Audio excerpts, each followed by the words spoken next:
So I thought we were making good progress in critical risk management and fatality prevention. Then I had a catch-up call with a business this morning and I got a little bit depressed. So the call I had with this business was around the risk management framework, and they had some things like the Take 5, so the in-field risk assessment tool. However, they'd let it slide, supervisors didn't know when to use it, and the organisation was pretty silent on its use, and so it's kind of died a slow death. They had in place, or have in place, a JSA process and a tool. However, they're not sure when it should be used. They think it might need to be used as a frontline tool. There's no triggers in terms of when it needs to be used, and supervisors are unclear in their role in the process.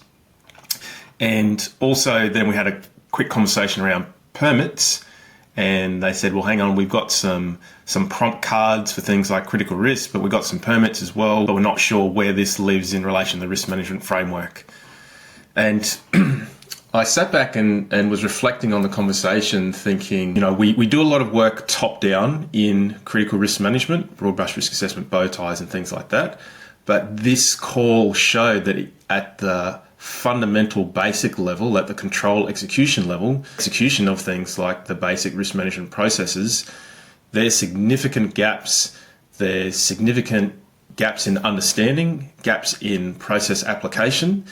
And I'm like, how did we get to this position? These were experienced health and safety professionals in a fairly mature business, and still miles away from, in my mind, where they needed to be.